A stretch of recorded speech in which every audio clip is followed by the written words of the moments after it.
Thank you, Blaise, again.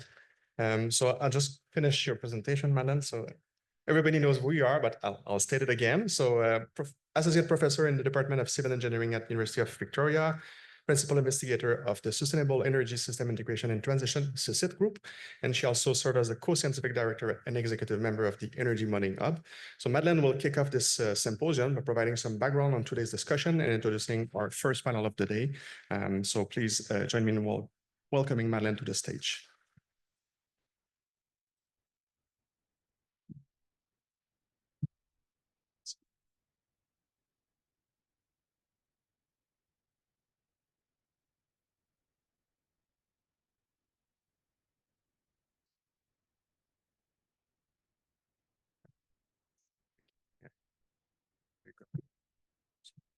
Okay, great. Thanks everyone for coming, especially on this stormy day. It's great to see you all here, and I'm really excited about this group of people. I think this combination of international IEA folks that we have together with other academics from Canada and system operators and regulators. So I'm really excited about this group of people being here today and tomorrow to dig into interregional transmission. So I want to take this opportunity just to kick things off by laying some of the groundwork for the next couple of days, some of the context. First, with a motivation. So I'm going to briefly review the benefits of interregional transmission, and then go into some of the sort of tangible strategies that are out there that we can maybe draw some inspiration from other jurisdictions, to sort of think about how we could actually implement transmission here. So I'll review some of the elements of the political frame, governance structure, market design, and financing landscape that we see in other parts of the world, specifically Europe, the US, and Australia. And then I'll swing back to Canada, where a few studies have shown the value of interregional transmission, and try to kind of close the loop there, translate some of the lessons that we've learned from other jurisdictions, and try to think about how we might be able to apply those lessons here in the Canadian context, and then kick that off for the agenda and how we can integrate some of those lessons into the agenda over the next couple of days. So I think interregional transmission is something that is pretty well recognized around the world as a key enabler of decarbonization, but also affordability, reliability, competitiveness. And for that reason, interregional transmission is really an active conversation, especially in the US, the EU, and Australia. But in Canada, we seem to be stuck when it comes to talking about this issue. And I think there's a lot of reasons that I think most people in this room are familiar with: historical, political, institutional. And some of our speakers, especially tomorrow, have written extensively about these issues: regulatory mismatch between the provinces, lack of federal leadership. And in addition to those, we really don't have a coordinated planning process for interprovincial transmission, nor the institutional or governance structures in place to really push transmission along. So at the end of the day, what we see is that while interregional transmission is a key enabler of decarbonization, basically everywhere in the world, it's really a critical roadblock here in Canada. And I'm keen to start thinking about innovative solutions to try to change that conversation a little bit. So there's been a lot of work in recent years on developing methodologies to evaluate the benefits of interregional transmission. This is one methodology that was published by the Energy Systems Integration Group out of the US that really quantifies the multiple benefits of transmission. So you can see the three kind of conventional ones that we think about: production costs, capital costs, emission savings. But this methodology actually goes quite a bit further than that and looks at three probabilistic benefits: risk mitigation, resource adequacy, and resilience. And what we see when we do our modeling work using these three probabilistic benefits, in addition to the more conventional ones, the value of interregional transmission just explodes. And so I think this is part of the story here, is using a more exhaustive list of benefits to think about when we're quantifying the benefits of interregional transmission. But of course, the modeling and the cost benefit analysis only goes so far, which is not very far at all. And really, the barriers that we start to run into are really not about a lack of modeling methodologies, nor an ability to really make the case for interregional transmission. It really comes down to sort of these other, I'm not really quite sure what to call them. Spheres of influence is one of the words, arenas, not sure, that seem to really impact whether or not we can actually procure transmission. So the first one, the really foundational one, is political frame. There has to be a political appetite for interties. And without that political appetite, it's really impossible to see how interregional transmission could ever be built. But that really only goes so far. There also needs to be governance structures in place, the right institutions that exist and are equipped, and also that interact in a productive way. At the end of the day, there's got to be a proponent, someone who's actually incentivized to build. And that's also not quite enough. We also need a market design and innovation in market design that is functioning well enough that system services are being procured adequately, and also that price signals are being sent appropriately. And so my hope sort of with this, I'm on my sabbatical right now, and I'm sort of engaging in this project, looking around the world around these four sort of spheres of influence, and what the best practices are around the world, specifically in these four areas that are moving interregional transmission forward around the world. So let's dive in. This is just sort of some preliminary results from some conversations over the last couple of months. And the first one is really that political frame. So is there political appetite to expand interregional transmission?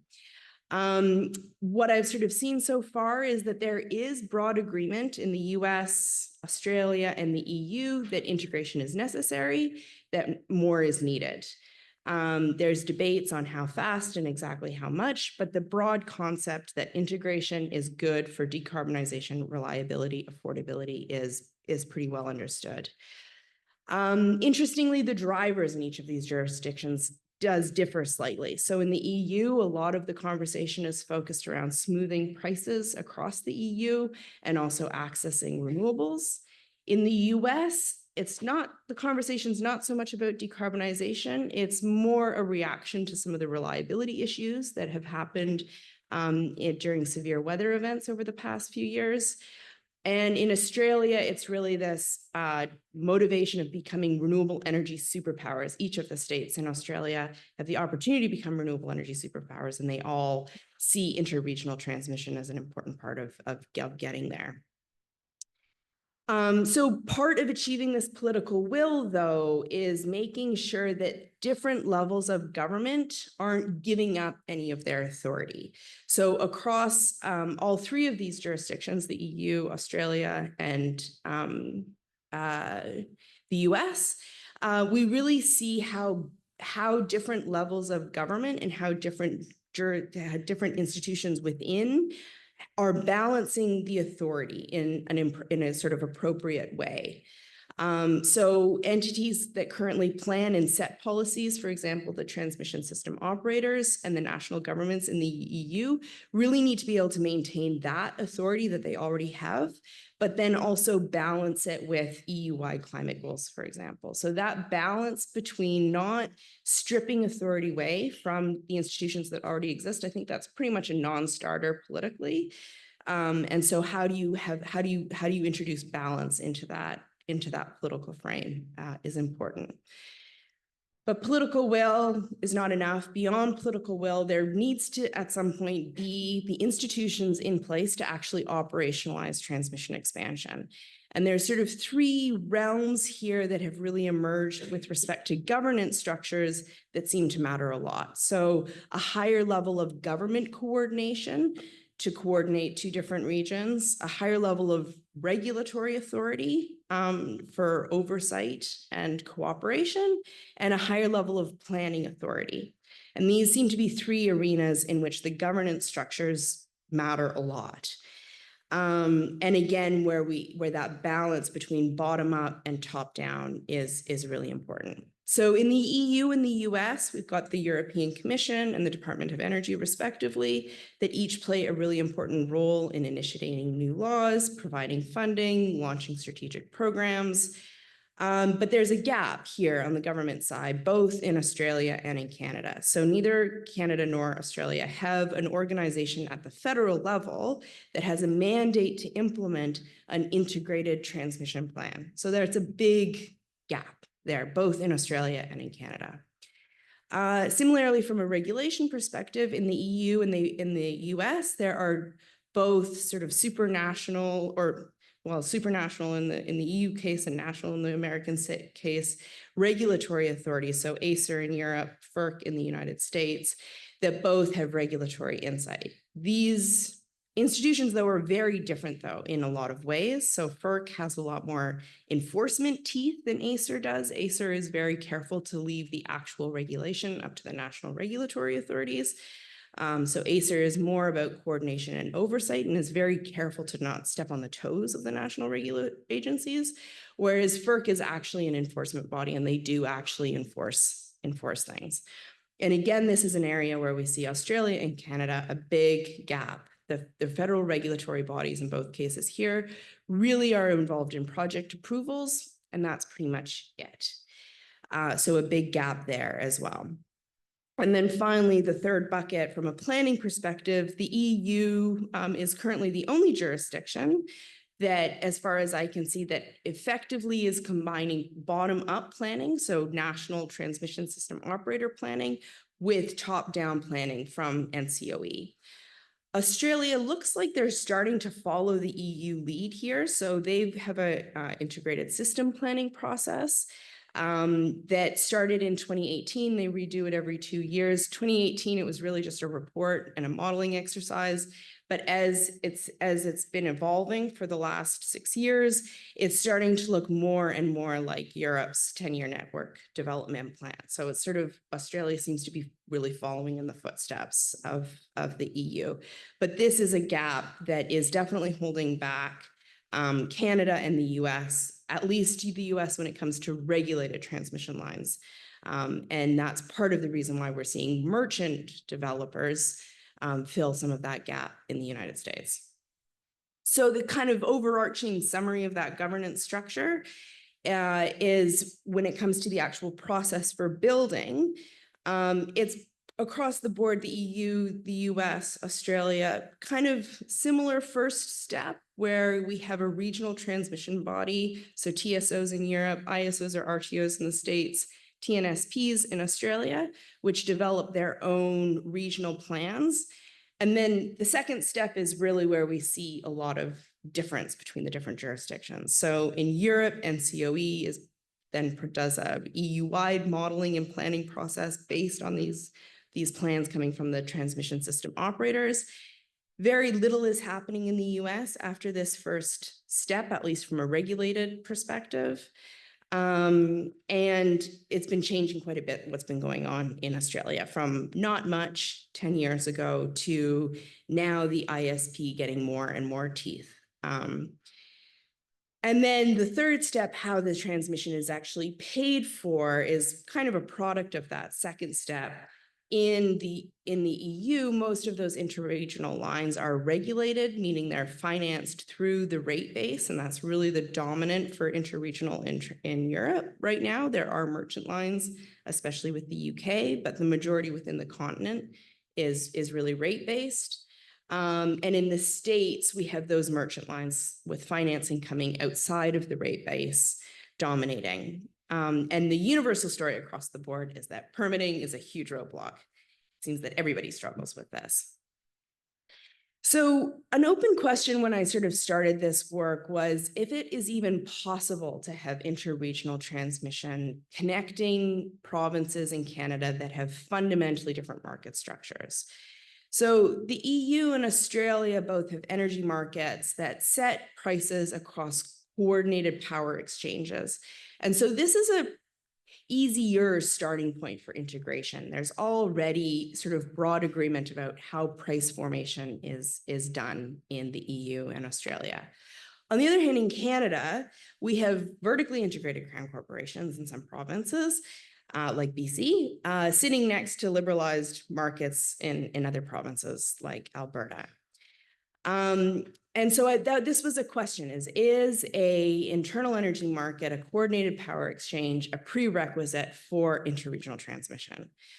And I think when we start to look at the United States, you can see that no, that doesn't seem to be a prerequisite. There are merchant developers in the US who are connecting parts of the states that have vertically integrated utilities with other parts of the states that are unbundled RTOs, ISOs. So I think Canada can look to the US specifically in that realm, that it does seem to be possible to interconnect. So the key, though, the thing that is absolutely required is to have well-defined and transparent market prices that send price signals effectively. This is more straightforward in places like EU and Australia that have energy markets that are setting prices effectively, but it is still possible in jurisdictions with vertically integrated power systems. So, and then at the end of the day, the chips always fall with there needs to be a proponent, someone who is incentivized to actually build these lines. Whose job is it to do this, who has the authority to do this, and who is incentivized to do this? So this can be through price signals from the market, so arbitrage or gen ties who are taking advantage of high prices in the market to trade or sell electricity. So that's what we're seeing with the merchant developers in the United States, or this can be through cost benefit calculations, which is what we see transmission system operators in Europe doing. And again, this is an arena where it seems like we're seeing Australia following the way of Europe, starting to develop a cost benefit analysis methodology to really signal transmission needs. The US seems to be actually pursuing both strategies. So we've got the Department of Energy implementing programs and grants to support merchant transmission developers, while FERC is in the process of strengthening planning requirements between two different jurisdictions, and those would be rate-based lines. So now turning our attention back to Canada, there's lots of studies. These are some of the studies shown on the map there that have demonstrated the benefits of transmission expansion. And you know, as you can see, the modeling around the cost optimal amount of interprovincial transmission varies depending on who's done the study and what methodology they're using. But the main story is that it far exceeds what we currently have between the provinces now. So I'm not going to go into any of the details specifically of these studies. The key takeaway is that many analyses from different groups with different methodologies have identified the benefits of increasing interprovincial transmission. We recently did a study that used that methodology from the Energy Systems Integration Group that had those three sort of traditional types of benefits combined with the three probabilistic types of benefits. And interestingly, what we saw was that while the interties would reduce production costs and capital costs as expected, the biggest benefit was actually really in the resource adequacy, so the reliability of the power system. And so I think the key takeaway for me from that work was that we should start changing the narrative around interconnection. It's not just about decarbonization, it's also really about reliability and affordability. And as our political climate is changing around prices on carbon, I think that we should also be changing our narrative around interties. There's a decarbonization story here, but there's also a reliability, affordability, competitiveness story here. Of course, that's not really a surprise. We have a great landscape for interties in this province. We've got this sort of patchwork of hydro-dominated provinces in the blue, which happily neighbor jurisdictions that are currently fossil dominated but have fantastic wind and solar resources, so namely in the prairies.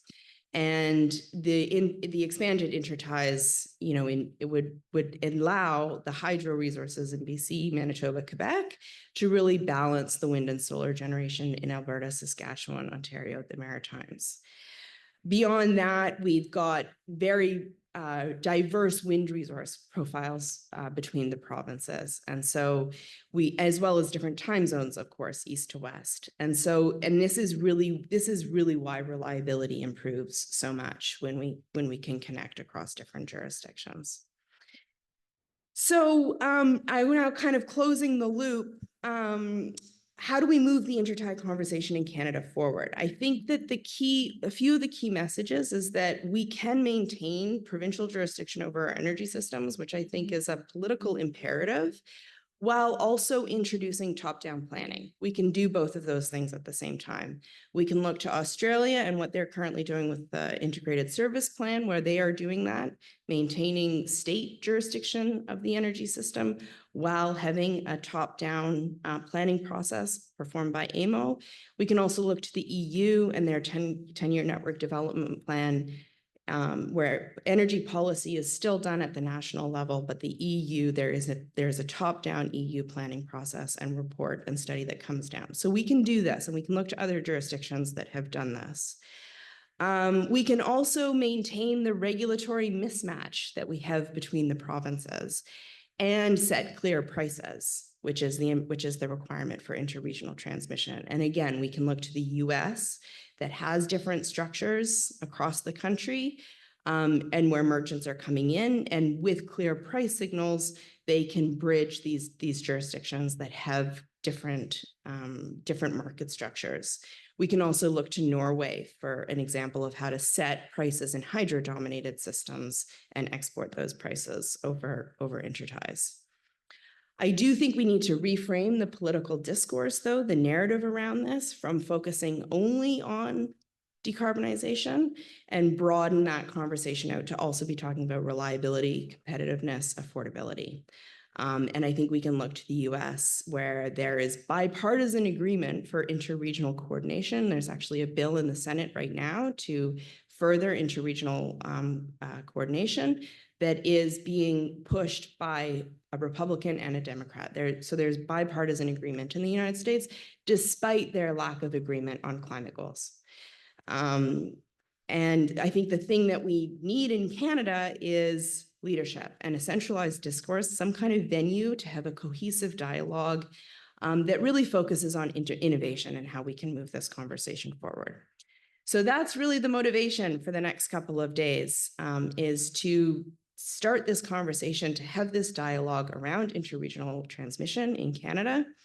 And so we'll start this afternoon with with sort of the international perspective. We've got two panels. The first chaired by Hanalei, focused on policy, and the second by Nina, focused on grid enhancement and offshore wind. And then tomorrow we'll come back to Canada and start with a panel chaired by Blake about the BC-Alberta intertie, followed by policy recommendations and reform ideas with a panel chaired by Evan Pivnik. And then in the afternoon, we'll be talking about the role for Indigenous leadership around transmission development, as well as the role of a more resilient grid in the face of climate change. So that's sort of an overview of the next couple of days and how it sort of fits into this broader agenda, this broader objective that we have. So with that, I will pass it back to Edouard to introduce Hanalei. Thanks, Benjamin.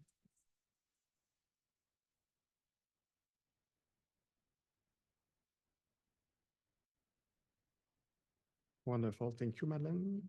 Just want to set this up.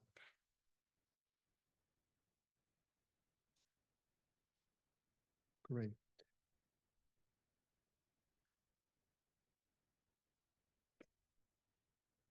Give me a second. So it's now my pleasure to introduce our next session that will be shared by Hanalei Aaltonen. So Dr. Aaltonen is currently a professor of practice at Aalto University in Finland, and serves as the RDE leader for energy system and click innovation OI. To her consultancy, Recognize OI, she continued to coordinate international research on grid integration for EIA Wind, Task 25, and the Global Power System Transformation Consortium. Previously, she worked at VTT, Technical Research Center of Finland, focusing on wind energy and energy system integration research. Please join me in welcoming Dr. Altinen to lead this session.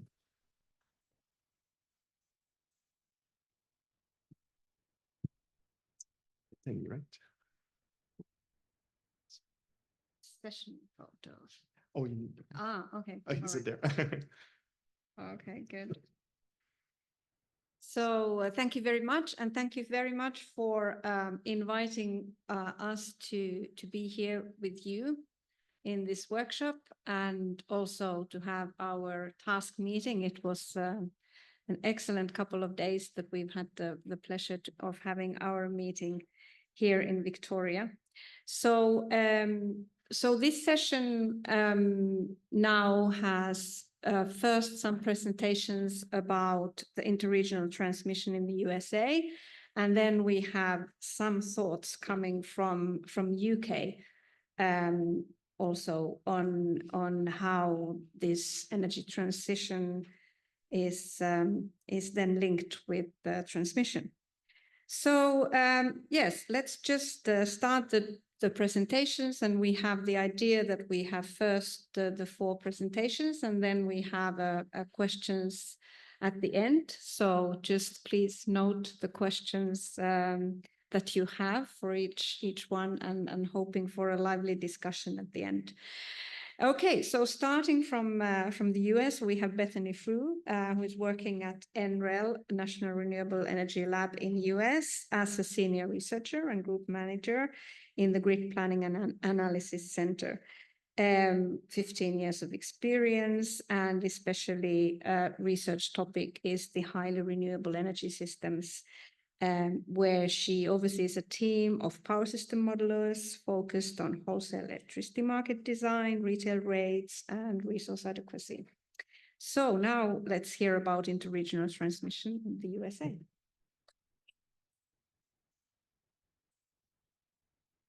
Thank you, Hanalei, and thank you for inviting me to be a part of this very exciting event. As Hanalei mentioned, I'm at NREL, and I'm going to be talking about a particular study that was just recently published called the National Transmission Planning Study. It was funded by the Grid Deployment Office, which was through our U.S. Department of Energy. It was led by NREL, but also had contributions from the Pacific Northwest National Laboratory. So those logos are shown on the top of this slide.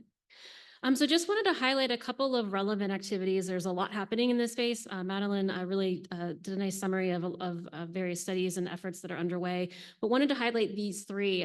One of these is the DOE's National Interest Electric Transmission Corridor Designation Process, quite a mouthful. And so this is meant to designate transmission corridors, as the name implies, where there's value. So very promising areas for where transmission can be enhanced in the United States.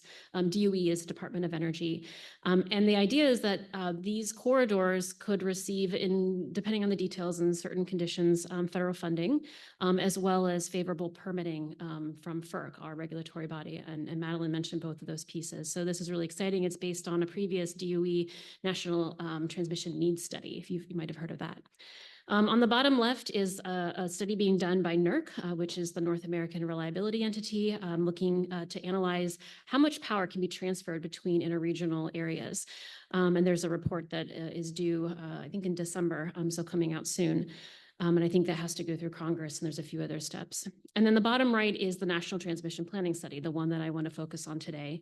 And so just want to highlight, there is, if in the bottom right here, there's a link to the webpage. There was a webinar that was just done earlier this month. The recording and the slides from that are available publicly. There's an executive summary report, plus many different chapters that get into the details of the study. There's a set of companion reports, which I show the screenshots of those here. So a lot of material. I'm just going to barely scratch the surface here, but just kind of want to help make sure that you're aware of the study and some of the benefits. I'm really emphasizing a lot of what Madeline already mentioned in her opening remarks. Also want to acknowledge there was a huge team of researchers. This is a snapshot of all of NREL's team, and you'll notice my picture is not in this list. So I was not part of the study. I'm here representing work that many brilliant minds worked on, and I'm honored to do so, but I might have to refer you to them for any detailed questions at the end. So study methods and scenarios. So we looked at the United States. There was a whole modeling workflow that was developed for this project. And in fact, one of the really exciting things that's coming out of this and is continuing to be work that the team is working on is extending and generalizing that workflow to be able for other entities, countries, regions to apply it to their systems. So stay tuned. There's going to be more great things coming as a result of some of this work. So there was zonal resolution work that was with capacity expansion, economic analysis, resource adequacy, so sort of longer term investment timescales. And then there was a nodal resolution study done, a set of analyses done with production cost modeling, power flow, and stress analysis. There were 4 main transmission frameworks, and so these are important to note because they'll show up in pretty much all of the results. There's limited, which is the upper one in blue, and I know you probably need a magnifying glass to read the text on here. Apologies for that. But this is basically a limited case where you're only building transmission within regions, so no interregional transmission, and there's limits on how much can be built based on sort of historic norms. And then there's 3 cases that are the accelerated frameworks where we have AC or alternating current that is allowed to be built within interconnections, but there's no DC. And then we have 2 DC cases, point-to-point and multi-terminal, where they're allowed to be built across the country, where point-to-point is, as the name implies, long-distance point-to-point, and multi-terminal is with multiple terminals, HVDC terminals between regions.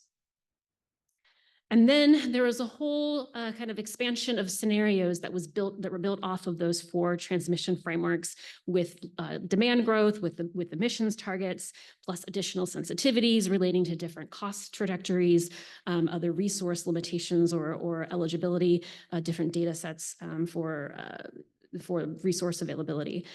So a lot of different scenarios were run. I'm not going to dig into many of those. Important to note that this study only included policies relevant or in existence as of June of 2023. So State Renewable Portfolio and Clean Energy Standards, the Inflation Reduction Act or IRA, and it excludes newer policies and then other targets that are non-binding or voluntary. There is an executive summary, as I mentioned, among other documents that you can find on that NTP website. Lots of different findings that are included in that. I'm going to focus on a few of those in the remaining time that I have here today. So I'm going to dig into that. And let me just highlight really quick. There's going to be current policies. So that's the policies that exist as of June 2023. And then there'll be a second set of results that I'll go through that'll focus on 90% emission reductions by 2035. So that was one of the emission cases that I went through very quickly a few slides ago. But just know there'll be kind of these 2 categories that I'll talk about. So current policies. So as of June 2023, not surprisingly, again, this is consistent with everything we already heard, and many of us, I think, already know, is that the lowest cost portfolios to meet future need and reliability include a lot of new transmission. So this gets back to that affordability and reliability, those dimensions. So what we're seeing here is that total transmission system expansion, about 2.1 to 2.6 times the 2020 system by the time we get to 2050. And interregional grows by 1.9 to 3.5 times. And important to note here that in the context of interregional on this slide, and if you go through all of the NTP materials, when you see interregional, it's usually referring to 11 planning regions, which are shown on the bottom right here, roughly corresponding to the FERC Order 1000 layout of the US. You want to look for interregional seams when you are thinking about the interconnection interregional. So just want to note that because it was confusing to me when I went through it at first, and I think that's an important distinction that I want to highlight, and I will do so later in my slides. And then all of this corresponds to a reduction in emissions. So as we're thinking about that decarbonization target or criteria, as Madeline already mentioned, we see significant benefits of transmission in achieving those goals. So now moving to the 90% by 2035 set of results, again, seeing a lot of transmission build out to achieve the largest set of benefits. And just to kind of note what this 90% by 2035 case means, this slide is sort of summarizing that. We do allow negative emission technologies to provide an offset. So basically carbon capture. There's limits applied to direct CO2 and upstream methane emissions. We include existing state and federal policies, so consistent with the what I've talked about before. And then we look at the 2035 portfolios in this case. So one of the key findings, and I think there's a lot of really good material on this slide. So in addition, building from the current policies results where we saw a 2.1 to 2.6 increase in the amount of transmission. Now we see 2.4 to 3.5. So we see even more transmission built in this case to achieve these decarbonization targets. Not surprising. And we're seeing transmission built all throughout the country at different levels. We're seeing a lot of it in the middle of the country, which I think is intuitive for folks who know that the really wind-rich regions are in the middle of our country.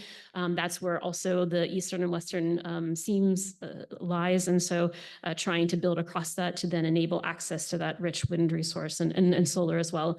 It makes a lot of sense. We're building east to west.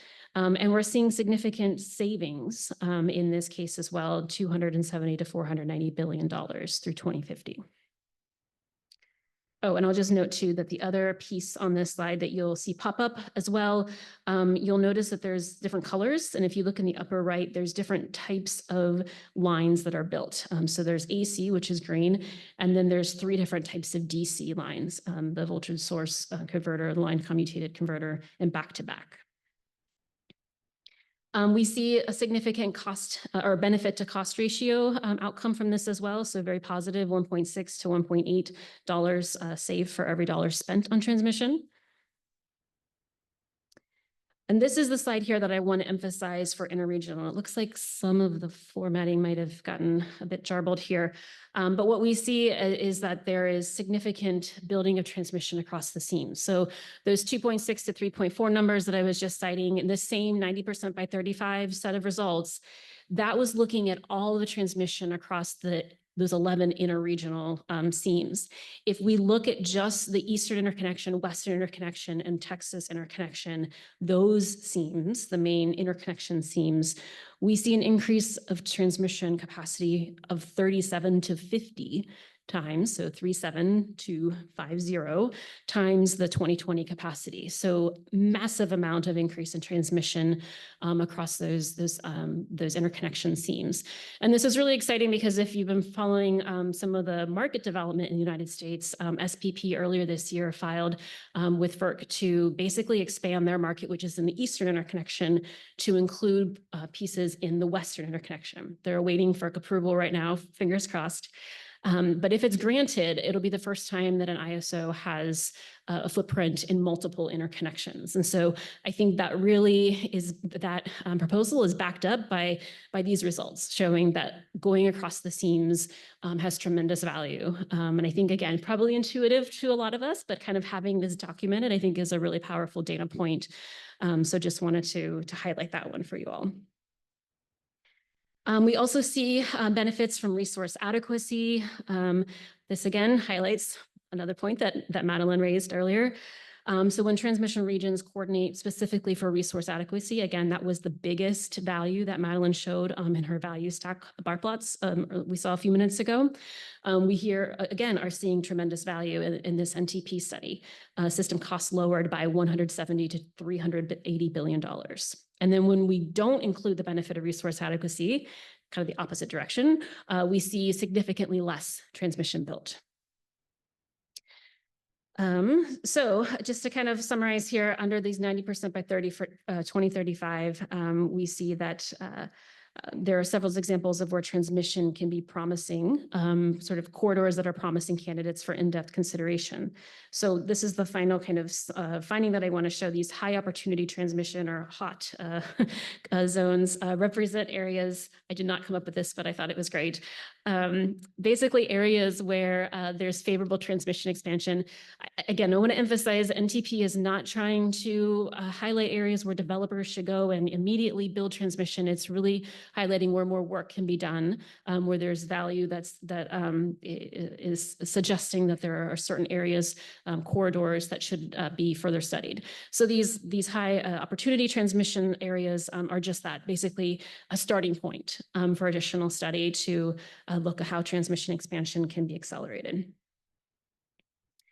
So the overall caveat here, though, is to take a step back and that regardless of what scenario you're looking at with the policy market or technology, there are a lot of advances that have been made through NTP, the modeling work as well. And I mentioned that the current work to extend and make the modeling workflow open source to other users.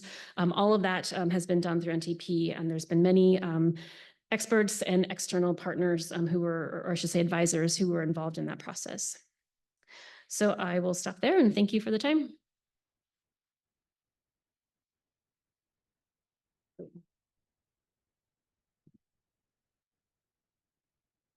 okay. Thanks, Bethany. Then we move forward, also looking at interregional transmission issues. We have Brand Johnson, who is the Regional Vice President Development at Grid United, United States, providing strategic leadership for several of major infrastructure projects across the US, with experience on managing regulatory, environmental, tribal, and landowner issues. So yes, let's have our second interregional US presentations.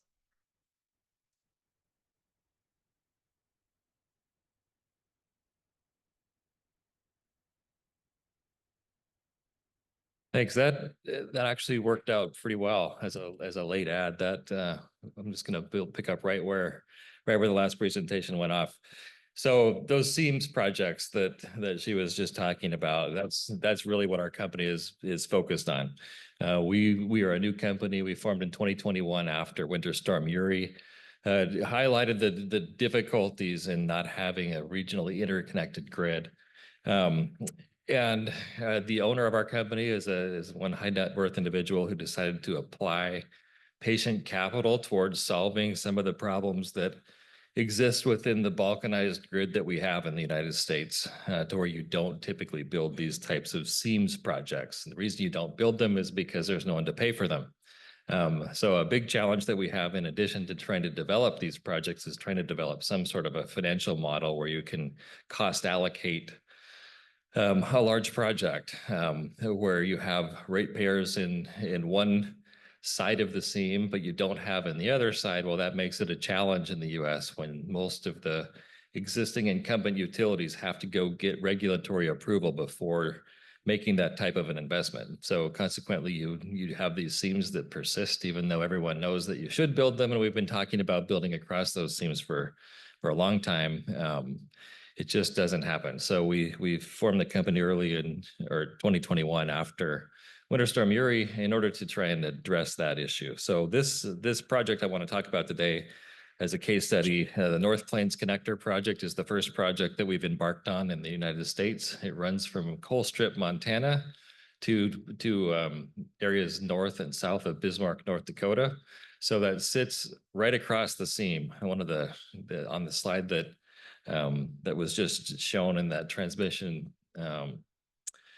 National Transmission Planning study, kind of right down the middle where you saw that gap, is where all of our projects are. And this one is the furthest north that we have. I'll skip past that. So this slide here kind of shows the same idea of the seams that we just talked about. The North Plains Connector is that top project that we're working on, but we have these others that kind of go up and down that seam within the United States. Okay, so I'm just going to go through this project and you can ask questions later.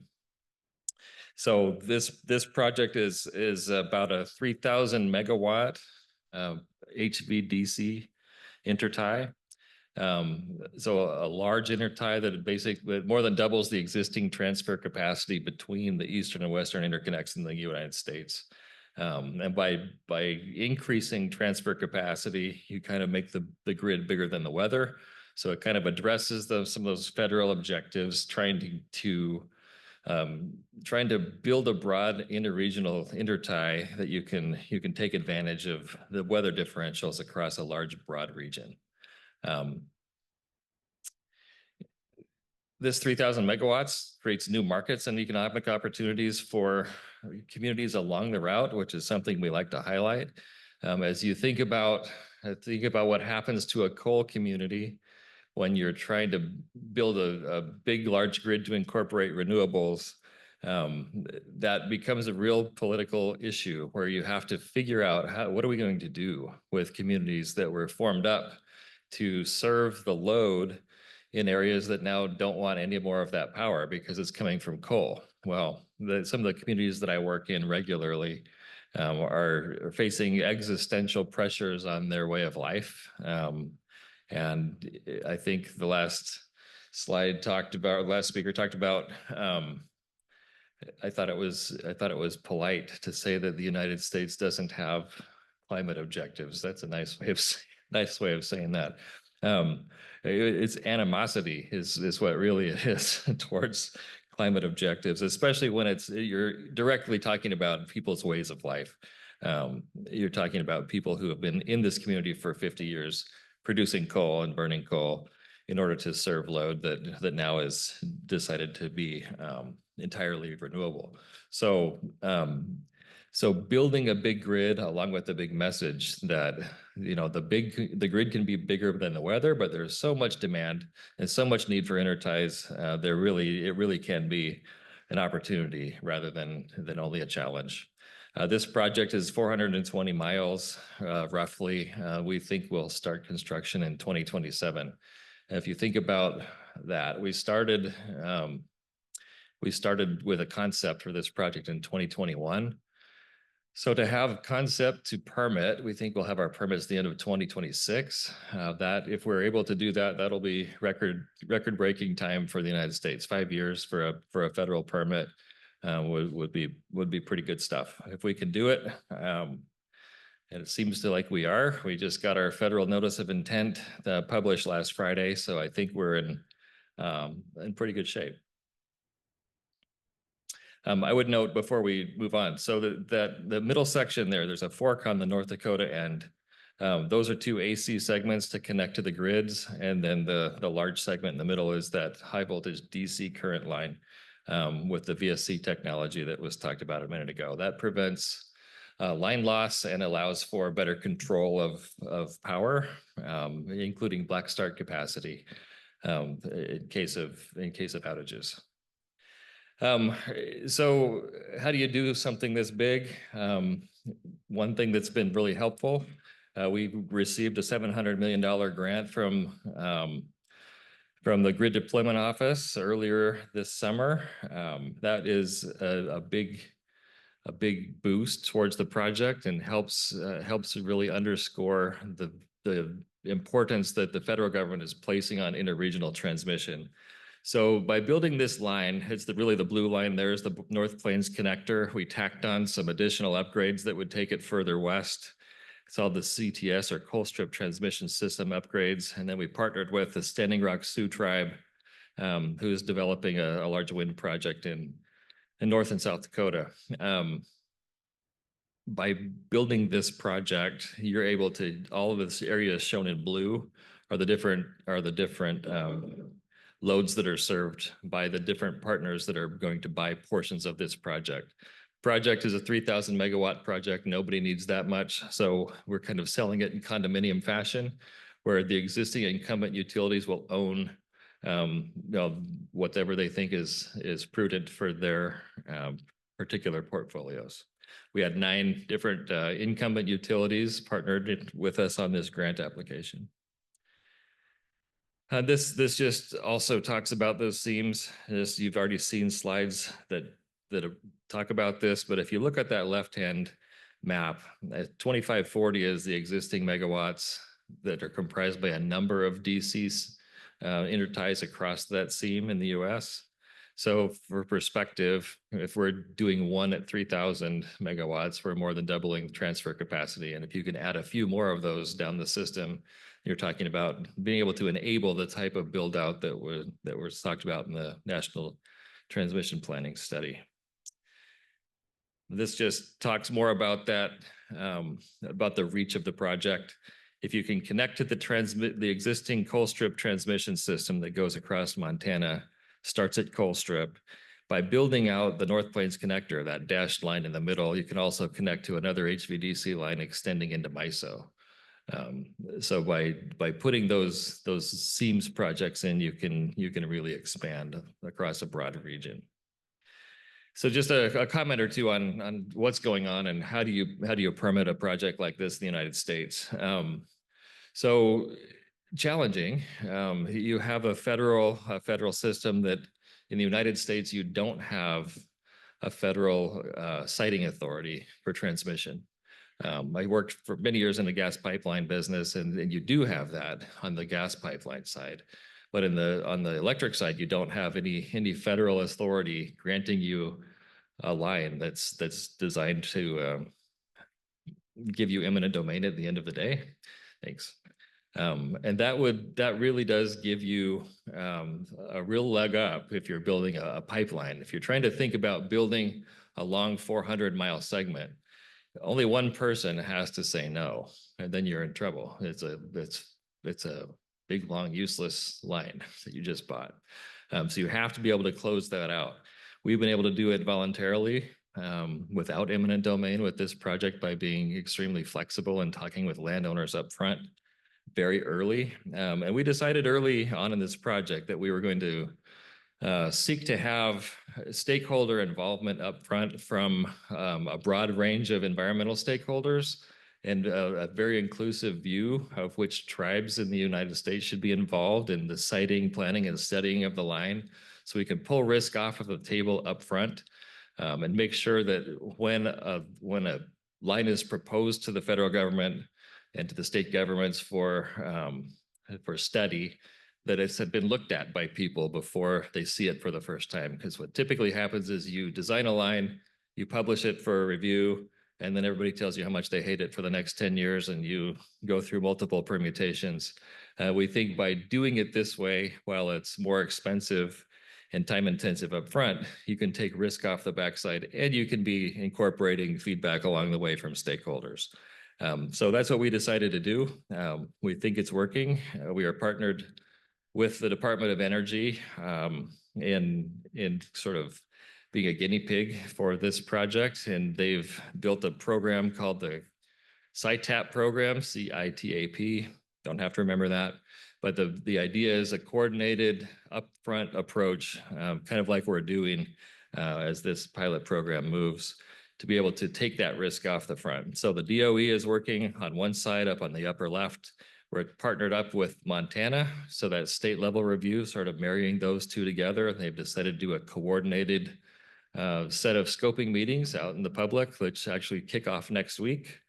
They will be out there together. I think that puts a real nice bow on the partnership idea of having a bipartisan support across the spectrum for doing big things.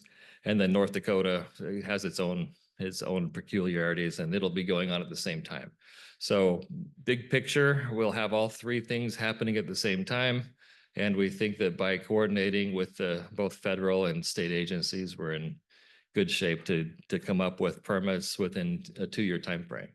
If we could do it, then we have a shot at building out that kind of interregional grid that is talked about in the National Transmission Planning Study.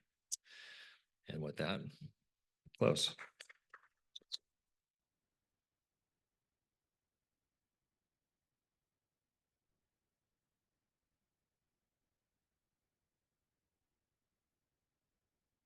Okay, thank you, Brent. And next we'll talk about transmission planning and how to do it sort of with integrated system planning approach. transmission and generation planning at the same time. So we have Miguel Ortega Vazquez from EPRI telling about these coordinated studies, how you do it with high renewable futures. So Miguel is a senior principal technical leader at the EPRI, the Electric Power Research Institute in the US. So he is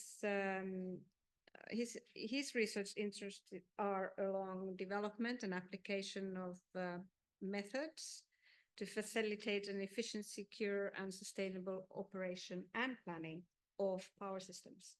So hopefully we have the presentation. Yes, he just sent you a new one. I'm gonna upload it. It's Okay. Yes. real time. Yeah. There we Good. go. I think we should be good. Oh, sorry. Okay. Great. Give me 1 minute. Just in the download folder. There you go.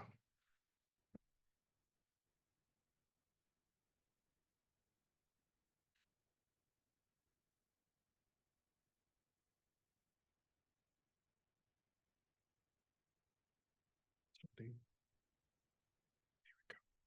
And full screen. Sorry for that.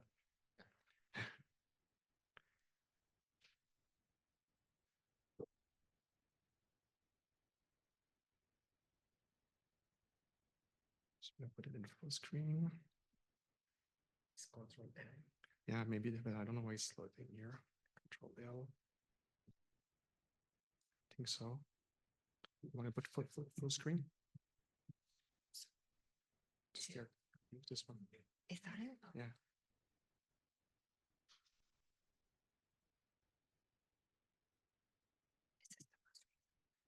Yeah, I think so. I don't know why it's doing this. It's like it's closing.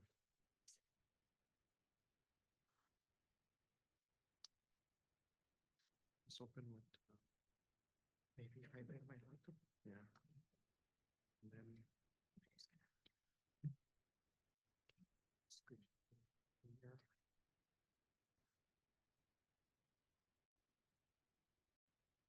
Guess when you download it, it's called present. Let's try this. Show this. So it's not on the screen. So all this is my fault, by the way. So I was the one that made a last minute change, and I also decided to send a PDF. So As we this just, is me. But we anyway, can't I open can it start PDF. talking a little bit just about yeah. how Can you the download it? We context can't. of what I'm Because gonna be we discussing in this downloaded it presentation. and I put it It's, here. it's not It's making necessarily me in the log into regional this. transmission expansion, but it's a tool that allows us to design log in. plans It's for so expansion, looking at You should still transmission be and able to. generation and other emerging technologies Here, I'll try log in. simultaneously, taking into account a number of features of power system design, including sustainability and also resiliency. That I think this is one of the main purposes of this presentation, which is what are we doing in order to take into account those large events that may threaten the integrity of the system, and therefore how can you change your potentially your investment decisions such that they don't hit you as hard or that they maintain integrity under these extreme conditions. So I can bring my laptop if that. One more minute. You just have to sign in. It's my authenticator, my watch. Yeah, sorry about that. Yeah, it's I like to make things interesting all the time. So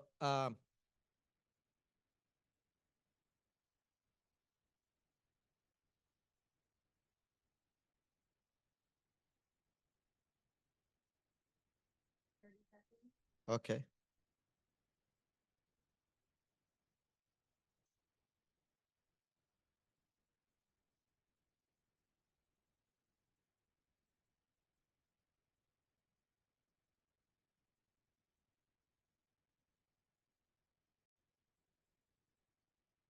Okay, there you go. See?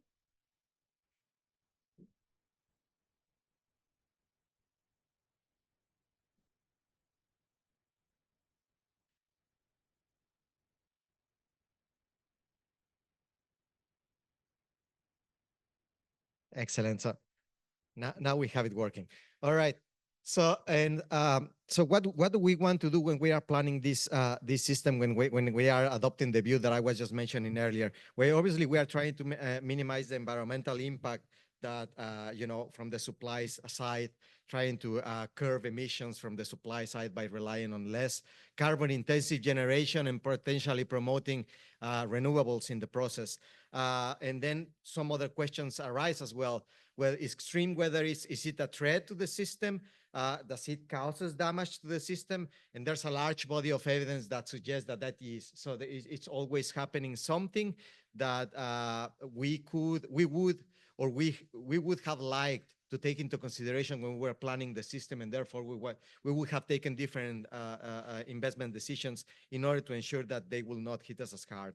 So the question then is, how can planners best mitigate these risks? And there are two kind of big bucket solutions that I identify in the process. One of them, I call it adaptive investments. And they are not necessarily completely new decisions that you have to take. You just look at your expansion plan process, and instead of putting resources in the path of the threat, you just move them to a different place.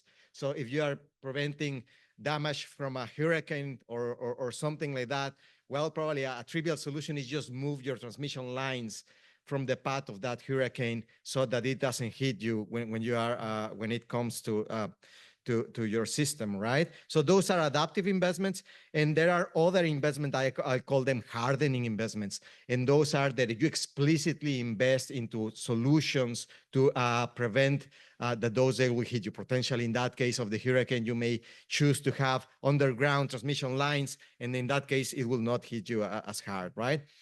What are the best actions? That depends entirely on your objective function, on the cost of that, on those solutions, whether it is adaptive investments. Obviously, when you are making those adaptive investments, the overall objective function will increase because it's not the cheapest solution that you would have chosen.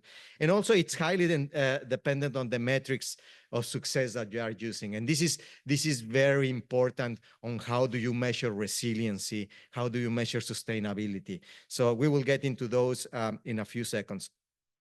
What goes into this work? What's the aim of this work? Well, so we are looking at coordinated investments in generation, transmission, and hardening, and also to trying to meet resiliency targets, emission limits, and other long-term planning criteria at a minimum cost. So that's what what goes into this work. And what are the considerations that you have to be taken into account? Well, climate and weather projections, not just for historicals, but also as climate change evolves, we are having more frequent and severe events in our systems. So we have to have climate projections for those cases. We want to minimize, to promote sustainability. So we have to take into account emissions.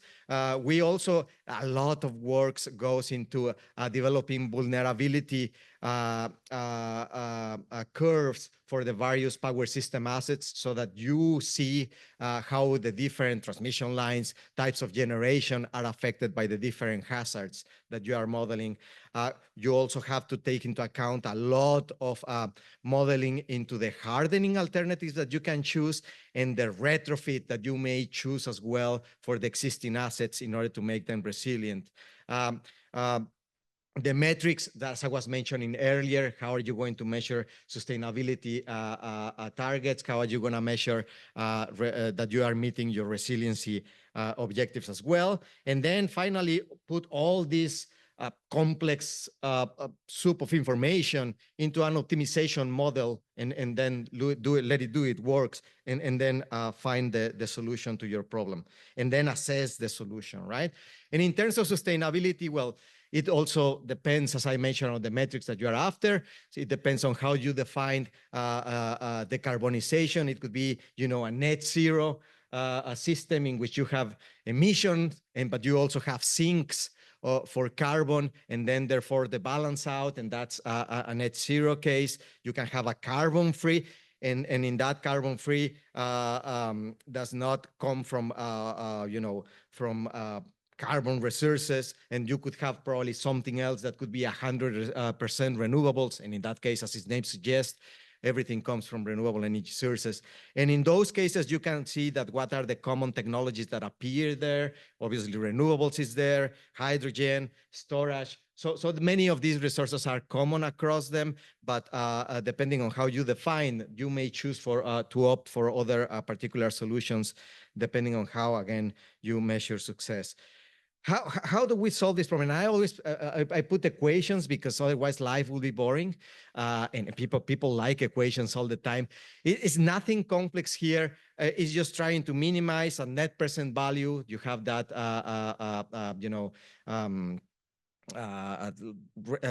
rate of discount at the very beginning, and then you are minimizing your investments in generation and your investments in transmission, and at the same time you are also minimizing all your operating costs for your system. And as well, you are relaxing some of the constraints there in order to allow for, say, for instance, unmet demand under extreme scenarios in order to measure your resiliency, right? Whether you want a system that it's 100% resilience, then that unmet demand should be 0. If you want it to be, say, 95% resilient, you potentially can tolerate certain unmet demand under those extreme scenarios for particular areas under specific conditions. So that's a part that depending entirely on the metric of resiliency that you're after. So, but it just boiled down to an optimization process with a lot of data. Constraints. There are a lot of typical constraints on the left-hand side here in white.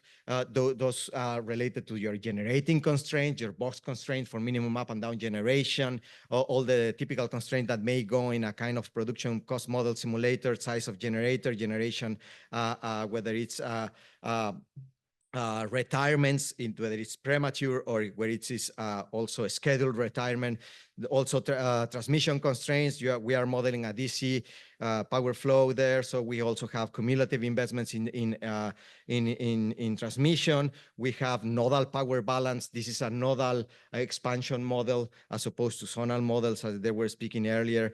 We also have to model the transmission limits, all the operating constraints, planning reserve margins, nodal unmet demand, as I was mentioning, on the various cases in which you may expose your system to extreme events, emission limits. And on the right-hand side, we have a bunch of new constraints that we have to consider as well. Constraints for your storage resources, whether, one of the important things in these events as well is the duration of the event. So you also want to take into account energy limitations in terms of energy for energy limited resources like storage.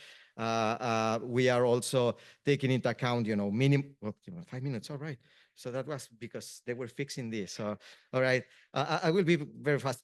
So hardening constraints, the hardening constraints both for generation and transmissions, and also damage constraints. So that's how hard the various events may hit you and how you're going to measure the resiliency there. So our complex objective function is extended a little bit by these two extra factors. One of them is, the hardening investments in transmission and the hardening investments in generation. So nothing new there. So just a little two more items that you have to include in your objective function. And then we tested this approach as Lina was mentioning yesterday, in a realistic but not real system.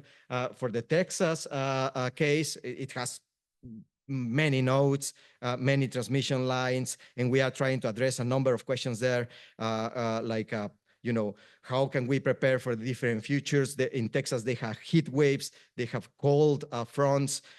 Can hardening for a particular hazard help you to be resilient against other hazards? So we were modeling different kind of things, and I was going to model or go to present quickly because I have now like 4.5 minutes, and on some of the results that we did for a heat wave there. Another important part here in resiliency planning is how do you choose the most stressful conditions for your system. The most stressful conditions for your system is not the most extreme ones. So, and I want to emphasize that. So, for instance, for a heat wave, you could have a case in which you have the highest temperature, but also you could have a case in which you have low wind production combined with high temperatures. You can have another case in which you are looking at the largest widespread of the heat that potentially might be the highest temperature. So a lot goes as well in making a discrimination of what's the worst case scenario that you are looking after to protect your system against. In this case, for instance, we just chose that, is the low wind case with a high temperature. And when you overlap these two cases, then you can see on the figure on the left what are the lines and the areas that are most affected in Texas. And then you have to make combinations of different kind of inputs of data in order to identify those most critical events in order to model something that actually will provide resiliency to your system.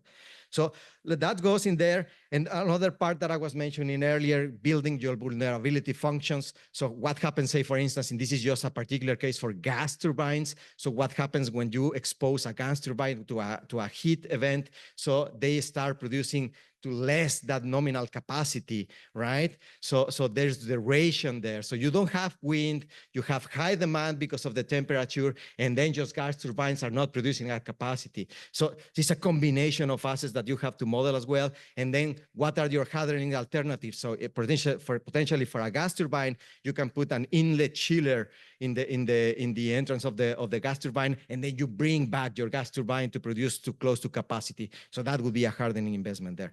So some results there. I probably have 2 minutes, or yeah, okay, like 2. Okay, I will make it 3.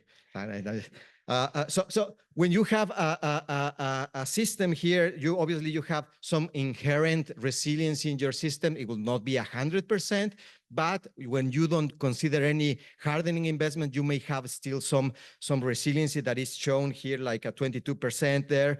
But if you really want to attain 100% resiliency, then you start to need to make some hardening investments, as you can see in this curve. And obviously those investments increase as you increase your appetite for resilience. If you go to a case in which you want 100% resilience, then you will probably have to increase your total cost by 4%. Now, be careful. Don't extrapolate this 4% to all the cases. They say, no, the cost of resilience is 4%. It's just for this hazard. When you combine it with other hazards, it goes way over. But this is just for not to dilute the message here, and this is just to show how the trends go.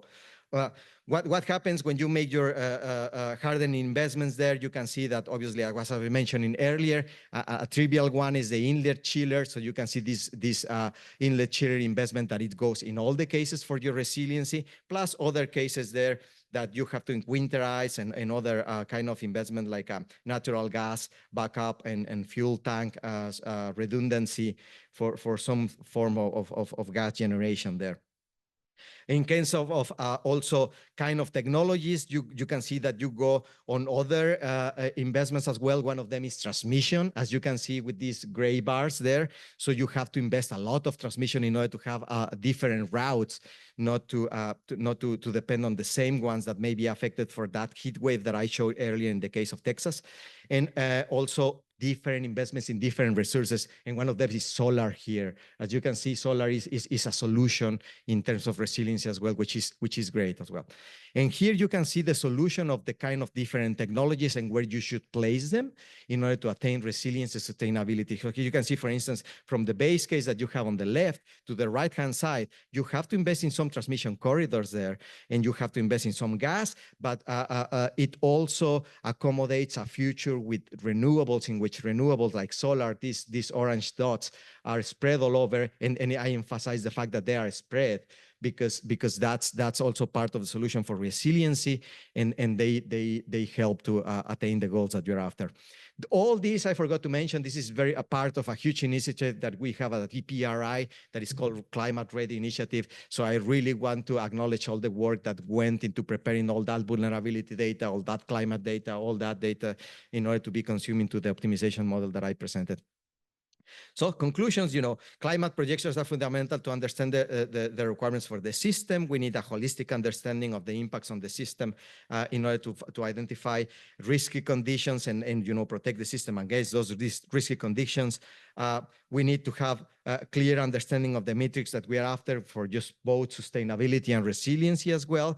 And these kind of results should be analyzed to discern trends and patterns, not really just to gain a contextual understanding of the required system evolution, not necessarily to say, oh, no, he said 2.2 megawatts here. So it's more or less the solution, the trends that you are going after. Why? Because for starters, when you are modeling your hazard, it's not going to be precise. So you're just kind of going on the general trends. So that's what I had for this presentation. Apologies for the technical things at the beginning, but again, it was to keep you paying attention.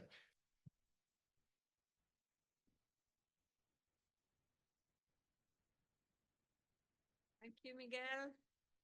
You made it.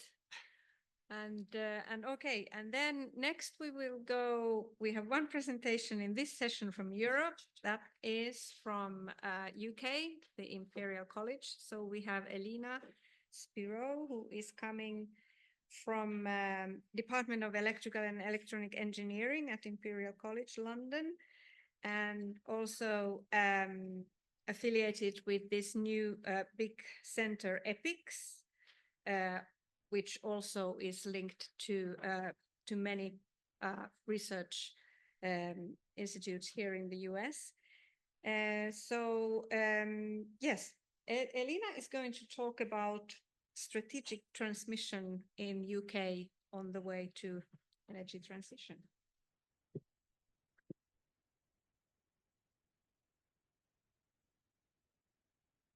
Okay, I'm very happy to be here, and today I'll give you an overview of what's happening in the UK. So it's a set of initiatives we are keeping an eye on, but not necessarily research we are doing at the moment.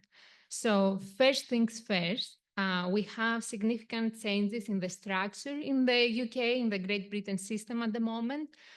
We have a national energy system operator as of October 1st, and this national energy system operator is an independent body. They have responsibilities for planning and operation. And it's interesting because they have responsibilities for the whole energy system. So it's not just electricity anymore, it's also natural gas. And in the near future, it will be hydrogen and other energy vectors. And this energy system operator has a mission to deliver clean power. The goal up to July was to have a fully decarbonized power system by 2035, but we have a new government and they are much more ambitious. So the new goal is to have clean power by 2030. All the figures I'll show to you are before the elections. So they follow the 2035 timeline. So even in this 2035 timeline, you can see the figure we have for 2030 that had about 95% low carbon power. And you can see the different resources. And you can see a few that are significantly larger in 2030 compared to 2023. For example, we have storage that is about 4 to 5 times in 2030 compared to what is today. And then we have wind and solar capacity about 2 to 3 times. And this expansion in the power system technology is just to meet about 20% higher electricity demand. But once we decarbonize the grid, we have a phase 2 where we want to electrify other sectors. And this means that by 2050, we'll have even more wind, solar, and storage in our system because we want to meet 2.5 times the demand we have today. So a lot of new assets are projected to be connected to the grid. So to deliver this future energy network, we have to overcome a few challenges. So one challenge relates to the connection process we have, another relates to the planning and the delivery of the transmission, and then a third one, the regional planning. Why do we have a challenge with the connection process? So the connection process is the process that any asset has to follow in order to get connected to the bulk power system. So we have a lot of applications. You can see a bar chart that is going up and up with all the applications that we have for new assets to be connected to the grid. One reason that this number of applications is going up is because we have smaller project sizes. And another reason is that we have a lower percentage of offers being actually accepted. We have what is called zombie projects or speculative projects, and that's what explains this lower percentage. Even if the connection process is reformed, we have challenges with respect to developing transmission infrastructure. So actually I found quite interesting the timeline from the second presentation, because the expected construction time, development time overall was 8 years, and this is our goal. Where we are now is 12 to 14 years. This is how much time it takes in the UK to develop new transmission. So we are talking about extremely long construction times. And even if we reduce these construction times, they will still be longer than the construction times we have for new assets. And finally, this is actually a new challenge. Is the regional planning challenge. So the regulator found that there is a gap in accountability when it comes to the regional transformation of the whole energy system, that there is lack of coordination between actors and between local actors and the national planner. So what we are doing about this? In the next few slides, I'll walk you through different initiatives we have to address every one of these challenges. So with the connections, there is a 5-point short-term plan that addresses issues with the process we have now. So you can see the process we have in the top of the slide. It's a very linear process. A new project applies to the system operator. The system operator talks with the transmission owner, and then they agree with the customer on a way forward. The five-point plan has actions in 3 groups. One is with managing this queue. So first, there is a one-off amnesty to get off that queue. So we get rid of the zombie projects. Second, there is a proposal to have active management of the queue. So new milestones are being introduced. So if a project doesn't move according to a timeline, then they're being demoted in this queue, and worst comes to worst, they are being kicked out of the queue. Then when the application is reviewed, there is a need actually to change some of the assumptions. So there was, for example, a very conservative assumption on storage, that storage was assumed to be charging during the hours of peak demand. Of course, as you can imagine, this is very conservative, and it was identifying conservative transmission reinforcements. So this is changing as well. And similarly, when the application is reviewed, there are certain assumptions about what projects will be around when the project is being connected. Again, there was a very conservative assumption, or even very optimistic, that everything that is in the queue will have been built when the project is there. So now there are new assumptions that have different attrition rates for projects in the queue. And last, the application outcome before was a firm offer for storage. Now, and firm offers for any project. Now there is a possibility for storage to get non-firm access, which means that they will not be compensated if they're being curtailed. So the other exciting change in this connection process has to do with the process itself. So this is, again, a conceptual plan at the moment, where the process has 2 significant changes. One is the introduction of application windows. In the past, anytime a project wanted to apply, they could apply any single day. Now there is a thought to introduce application windows so we can have batched assessments of new processes. The second important change is that there will be a gate which gives the opportunity to have recourse actions. So at a later point, there will be a possibility to get earlier connection dates if a project is progressing faster than expected, or if a project is identified to be key priority for actually transitioning to the new system. The methodology for this process is currently being developed. And if you saw BBC yesterday, there was an article actually with stakeholders really being eager to see how the process will look like because it's a big change compared to the process we have right now. So the second challenge I mentioned had to do with the long transmission, the long time it takes to develop new transmission. And the government assigned an electricity networks commissioner who was part of the National Infrastructure Commission. And his task was actually to see how we can accelerate the delivery of new transmission lines.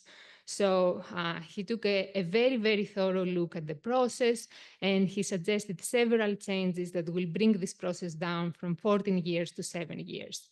And a lot of the changes include standardization in either equipment or standardization, for example, in the routes that the project takes.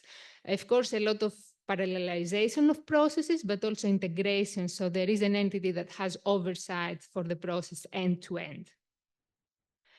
And here we come to the topic of strategic planning, which is extremely important. So the proposal for the strategic planning is to have 3 pillars. It will have a regional energy strategic plan that is in direct dialogue with a strategic spatial energy plan in order to inform the strategic network plan. So the regional energy strategic plan is actually the plan that is more preliminary at the moment. Thank you.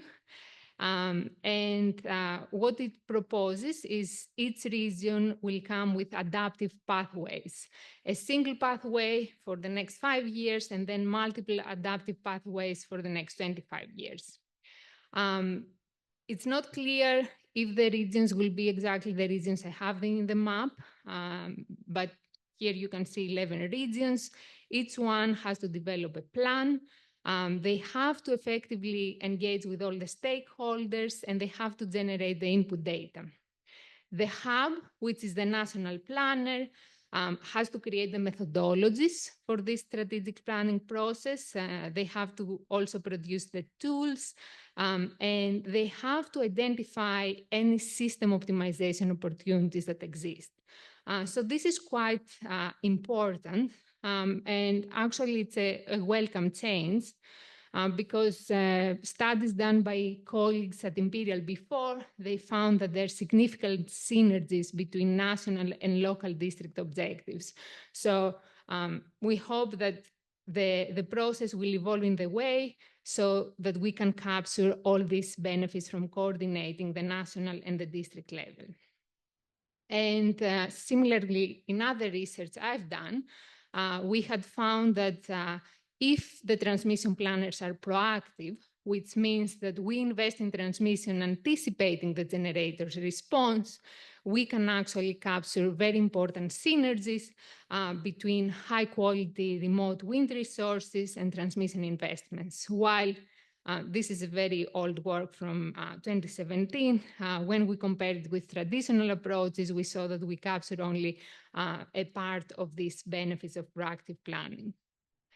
Where we are heading now in the UK is not exactly proactive transmission planning because we have the spatial energy plan that is being developed by a model.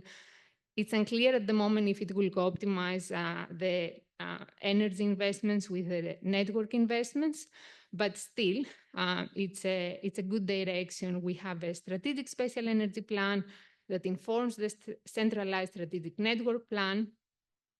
This plan will be updated in 2026, but what you see from the latest edition is that it includes a lot of offshore assets and a lot of offshore lines. And the bill right now is about 58 billion pounds.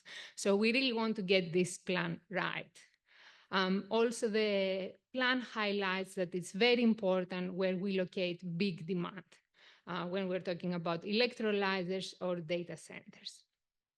And again, this is research done by colleagues at Imperial. If you saw the plan earlier, it has a lot of radial connections of the offshore assets to landing points in Great Britain. But research from colleagues at Imperial, but also colleagues elsewhere, has found that if we have a meshed grid, we can actually save a lot of costs. And that's a good point to say that we have the first offshore hybrid asset. An offshore hybrid asset is not just an interconnector, but it also has wind power plants connected to it, just getting a preliminary approval earlier this year. So it will connect not only the Dutch grid with the Great British grid, but also Dutch wind farms with Great Britain. This is an offshore hybrid assets, but then we had an assessment of, in general, the needs for interconnector capacity, and we found that we need more interconnections with the continent in the future. However, the latest assessment of interconnectors rejected most of the projects. So this seems to be a discrepancy between what our models find and what happened in the procedures. And what I find quite interesting is that 2 of the projects were rejected because also of their impact on the domestic transmission congestion we have. So again, this highlights the importance of looking not only at the benefits of interconnection at the system level, just looking at 2 points for each system, but also considering what happens to the constraints within GB, for example. So the conclusions is that in order to deliver this future energy network in the UK, we have an independent whole energy system operator. We have a lot of reforms currently going on with respect to the process we have for connections to the grid, but also for strategic expansion. And what I really like about the new processes we have is that they recognize the importance of coordination. They recognize the importance for coordination between the local level and the national level, and also the importance of coordination between the international expansion we have, but also the domestic expansion. The other nice feature, I think, for the new processes is that they are adaptive. So they manage uncertainty by introducing multiple stages. So we have the proposals for 2 gates in the new connections procedure, and we also have the proposal for 2 stages in the pathways that the regional planners will develop. Thank you very much.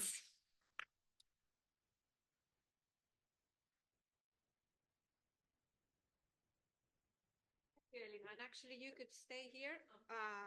I am now asking all the presenters to come to these high chairs so we can have a view of you while we make all the questions.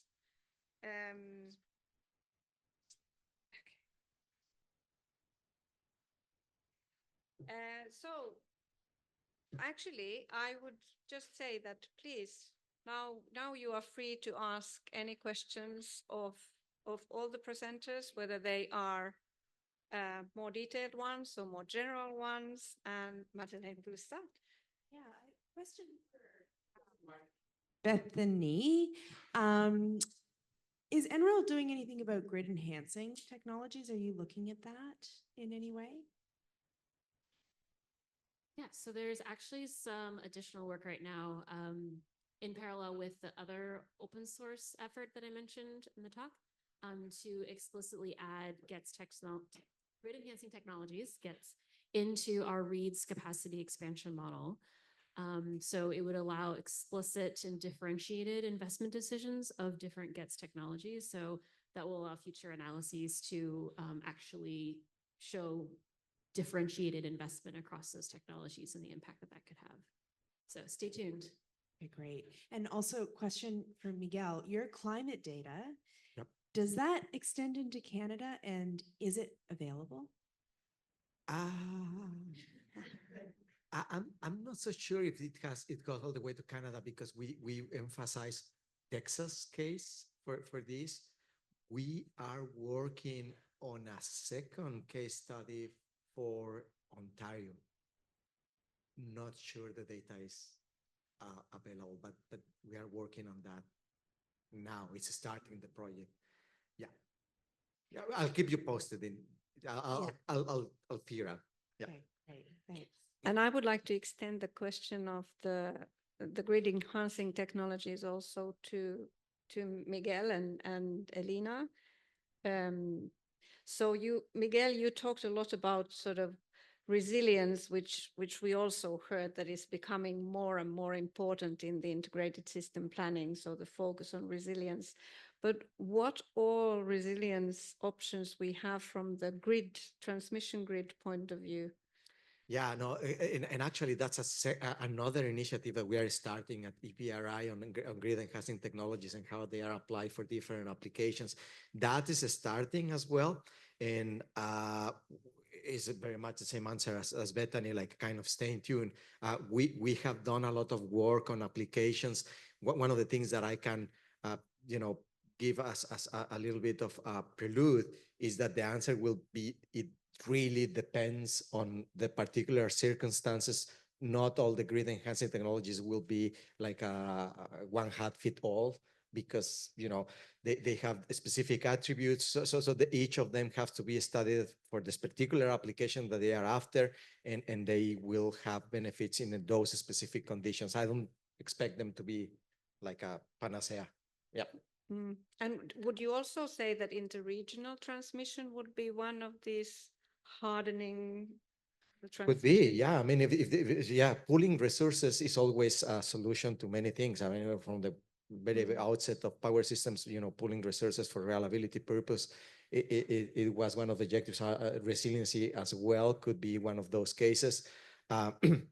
It has to present, one of the things that I didn't mention, that it also has to present benefits as well for the sources of resiliency, especially if it is an inter-regional kind of thing, because they will have different objectives. So it's not that they will do it for the goodness of their heart. So it has to be a win-win situation in all specific cases. That's what I expect to be. And is there talk about grid enhancing technologies in the UK? Is it mentioned much there? I think so. I'm trying to remember. It's not on the top of my head, but we have actually the system operator has a department of innovation, and they actually have a team that takes a look at any cutting edge technology, and they're trying to assess how it would affect their operations. They have a big initiative in the control room of the future, and as part of this initiative is also technologies that would do advanced topology optimization that would help with extreme events as well. So I expect dynamic line rating, for example, would be part of the advanced control room of the future. Any other? Yes, we have questions here. Yeah, so this question is for Brent. Please, can you then also say your name and affiliation? Yeah, sure. Jotham Peters, Navies Research. We do our best to try and look at the impact of adding transmission and try to have a reasonable estimate for how much it costs to build transmission. So you're one of the few people that I'm aware of that has actually tried to build a transmission network. And I was wondering if you could comment on the costs only associated with building or to getting access to the right of way to build a transmission line. And if there is good publicly available resources that would help us inform our models. Trying to think about the publicly available resources. I think that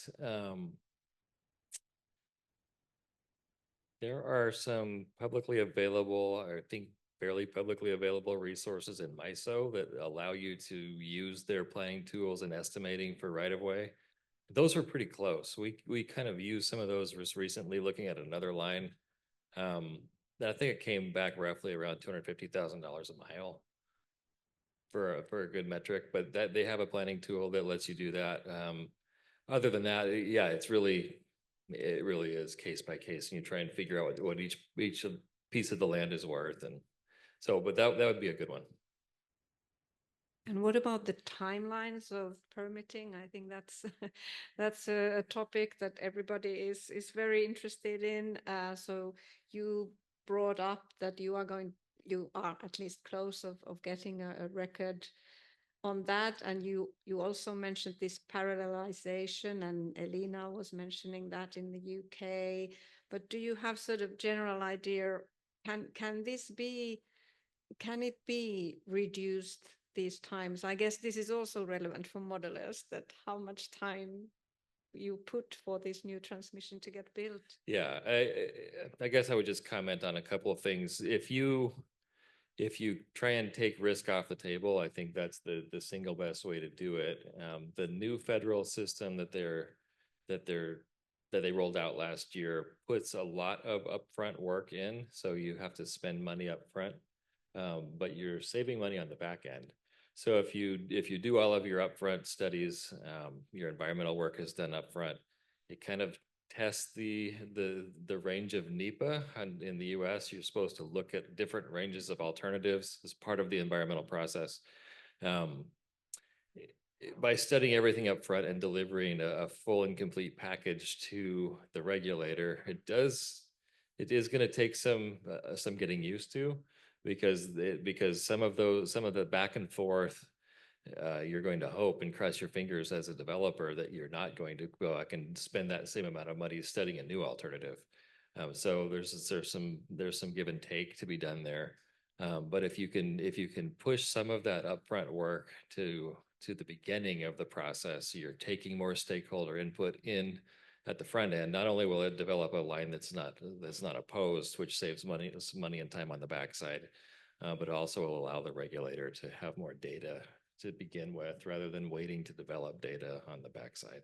So I do think that new process, nobody has signed up for it yet, by the way. I think that we might be the second one to sign up again. So I think it's going to take a minute or two for people to really decide this is going to be worth the money. And do you see there are still potential to improve and shorten the process from the sort of regulatory point of view, getting the permits, how they are processed in there? Yeah. Again, it does a lot of it. I have sympathy for the regulator. It depends on the quality of the data coming in on the front end. If you throw out something that's unbaked at the beginning, it's really hard to make that go quicker. The NHTSA corridors that were brought up as part of the transmission planning process, we looked at some of those, and that could be helpful. But again, you're going to have to talk about going out and looking at broad swaths of land and doing a lot of upfront scoping, and that there's just no real fast way to talk to thousands of people and take their comments into account. So I'm curious to see how that plays out. I'm rooting for you, but I think it's a challenge. Do any of the others want to chime in here, or no? Okay. And next question. Hi, question for Bethany and Brant. Sorry, could I get your name and Yes, affiliation? I'm Peter Fairley. I'm a freelance journalist here representing IEEE Spectrum. And I'm interested in the SPP market that's proposed for the West. And is there any, what's the evidence or the expectation, I guess, that will translate into cross interconnection, transmission, and or market growth? Evidence, meaning, I mean, I think the results just from the modeling analysis that I showed from NTP demonstrates value of building out the seams. I mean, I showed that 37 to 50 times the existing interseam capacity. Of course, there's not a lot of capacity existing now, so it's all relative. It's a relative metric. So obviously there's a benefit there that outweighs the cost that's reflected in those modeling runs. And I think having a formal market footprint that crosses that seam enables greater coordination on the operational timescale that facilitates building out transmission within that SPP footprint. Because a lot of the tension, I'm sure Brant could speak more to this, and this is not my main wheelhouse, but it's going between regions. There's a lot of challenges with negotiating on just the economic side. There's governance issues, just negotiating an agreement when you cross different market footprints. So by having that be physically within the same footprint bypasses a lot of that. But Brant, you probably have additional details. I don't know about details, but at least At least, I agree. Yeah, yeah, evidence. It's just sort of obvious on its face if you expand the market and one group is planning and you can do it within that same group, it's just easier. It's really tricky to go across the seam. You do an interconnection study, they decide how much can come in and out, if at all, and nobody knows quite what to do with you because you're bringing in power. You're either bringing in a 3,000 megawatts and dumping it into a system, or you're bringing in nothing and you will only operate it when there's room in the system. We like the latter, others like the former, and we were trying to figure that out. It would be a lot easier if there was one system. Thank you. Could I ask another question? Yes, please. To Alina. It's exciting that the UK government has magically moved up the energy transition by 5 years. What is the realism there? Was there any chance that the UK was going to meet its previous target? Was it on target for 2035? I believe the Climate Change Committee releases a progress report every year, and I don't think we were on target to meet the 2035 goal. But if you talk with some people who find the change really good, they say that really having a goal that is accelerated, it giving us like motivation to push ourselves harder. And even if we have this goal, we might get to 95% by 2030, and this still will be a win. So it really pushes us to think out of the box and move faster to the right direction. But if you're interested in the UK, the Climate Change Committee really releases a progress report every year, and they have one commissioner per sector. So we are really blessed to have a very knowledgeable team for the electricity sector that really thinks hard about the goals they put forward.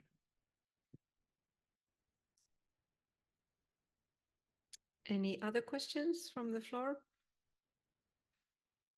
I guess we are in our coffee break already, but if there are more questions, just be quick, speak up. Looks like we don't have, so thank you very much, presenters, for your presentations and the discussion. Thank you.